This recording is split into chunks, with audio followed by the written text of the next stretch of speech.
What do we know about Labour's immigration policies so far?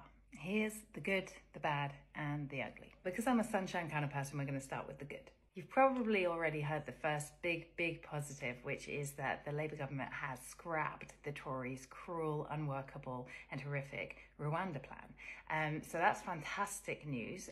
The right thing to do is to process asylum claims here in the UK and to offer protection to refugees rather than to try to bribe a poorer country to take in human beings that we have rejected. That should never happen. And it certainly should never happen with a country like Rwanda, which is demonstrably unsafe and run by a dictatorship for the last 25 years. What goes hand in hand with ending the Rwanda scheme is reopening a functional asylum system. And this is really vital. Another piece of positive news of what the Labour government is doing.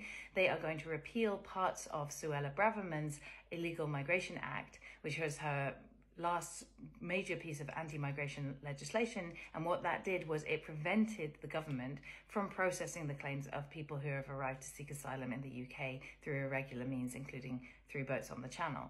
So that just resulted in more and more people building up in a backlog in limbo because the government couldn't process their claims. So they were just trapped in the system, in hotels and on barges and in barracks, waiting forever without the right to work or to get on with their lives and start to rebuilding, in theory to be sent to Rwanda, but obviously in practice, nobody was being sent to Rwanda at all. Again, that's a huge moral victory. I mean, processing people's claims is just the right thing to do, but it's also, again, another efficiency measure and something that will save a huge amount of money, because housing people forever without giving them the right to work and just letting the numbers gradually build up, that's created a crisis. It's created a massive amount of cost. And as I've talked about before, it's actually just a process of enriching, taking money out of the public purse and giving that to private contractors who run this squalid asylum accommodation for the long term, and making them richer and richer while none of the issues actually get resolved. The most recent piece of breaking news that's positive about what Labour is doing in the immigration system is that they've also confirmed that they won't be renewing the contract for the Bibi Stockholm barge. Now, the barge had become a symbol of the hostility of the Tories' approach to asylum seekers. Will save £20 million just by closing it and not renewing it for another year. So that's really positive, because that barge was hugely costly. It had also become a place of despair.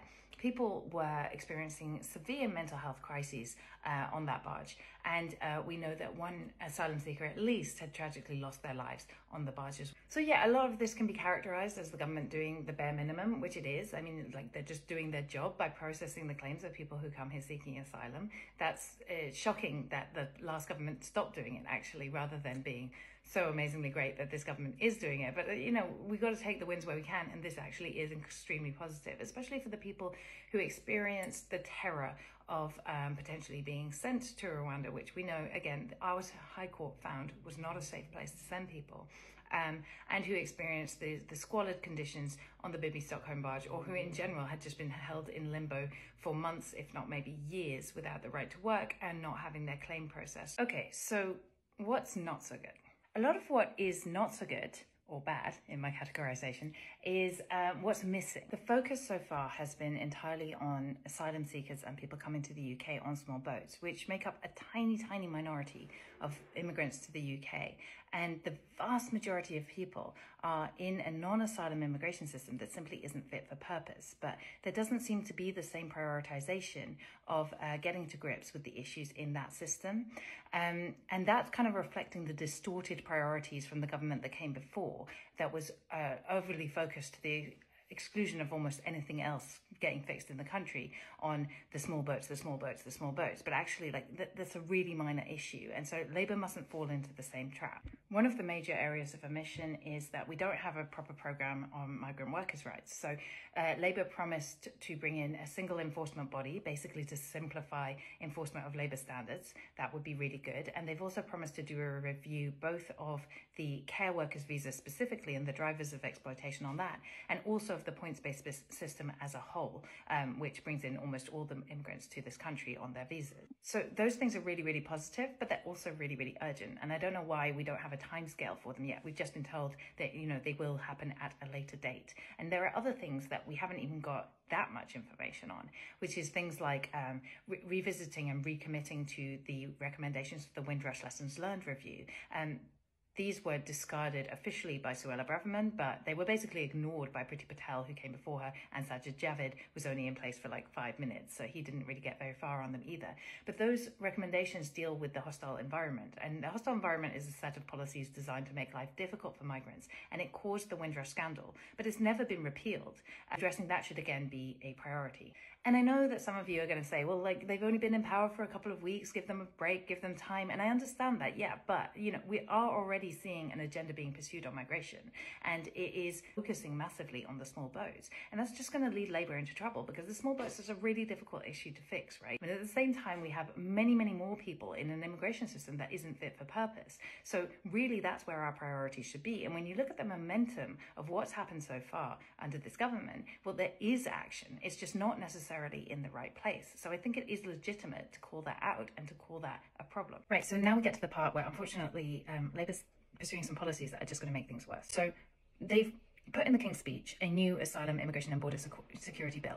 And what we know so far about what's in that bill is that they're creating this new border security command, which, okay, fine, doesn't change anything, it's just reallocating, moving some jobs around in the Home Office. And they're giving border security agents powers that are like counter-terrorism powers, which sounds really tough, but actually in practice, like, it just won't really do anything, because it's not really suitable to put domestic legislation in place to try to tackle cross-border gangs. And what we know about the gangs is that they're literally nothing like terrorist cells. Anyway, they sort of operate on a much more diffuse sort of network basis. Obviously, the key thing is that if you don't provide people with safe alternative ways to travel from a smuggler, then even if you do arrest one smuggler, or you take down one of the gangs, which, yeah, I don't really see happening anyway, that doesn't change the fact that people still need a way to come to the UK safely, and they're going to just use a different smuggler in order to do that. So it's not a solution to the problem. And I think the issue with that is, I'm not the only one who knows that.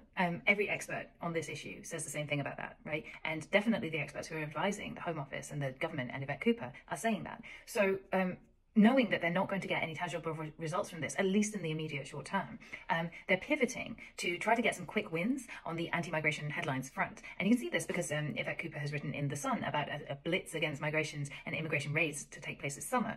And this is what, like, is really, really counterproductive, because she's talking about targeting people who are in work, who do not have the visa authorizing them to be in that work, right? The majority of people who are in these circumstances, they're not asylum seekers, they didn't come in by boat.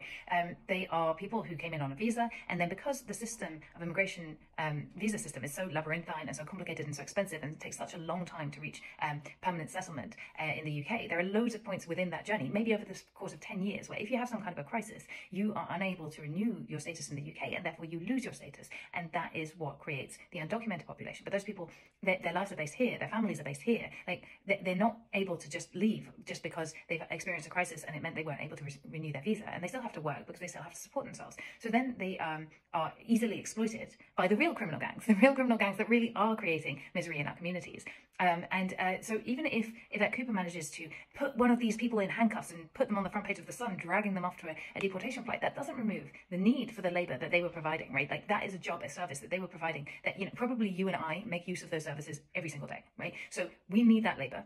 And it doesn't remove the issue that is creating people who are undocumented because the system is so poorly administered.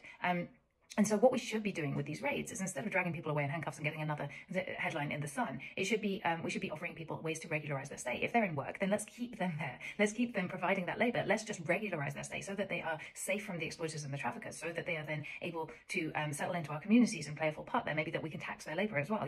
There are huge advantages to be won from regularizing people, but it obviously is a much more complicated way of going about things. And instead, what we have is this performance again of cruelty that really doesn't get us anywhere or fix any of the problems that create an undocumented population in the first place. And the only thing that I can really see that it does do is that, once again, when these people are dragged away in handcuffs, and all that does is that enriches the people who run the privatized detention estate, right, where those people will be locked up, and run the privatized system of immigration deportations, right, when we drive those people onto a plane. So there are people getting rich out of this, right, and that is public money that is going into private hands in order to enforce that cruelty and that misery. And basically in a system that will always replicate again, and those people will always be replaced again. Just like the smugglers, if we arrest one smuggler, they will be replaced because there is a need for people to cross the channel. Now, if we arrest one person who is working illegally, they will be replaced because there is a need for their labour. So what I'm trying to say here is that what's really ugly about the approach to immigration so far from our current government is that they are pursuing the victims, and they are failing fixing the systemic issues that cause people to have to travel through smugglers or to have to stay here without having status. Those are the things we need to fix. We do not need to go after the victims in this way.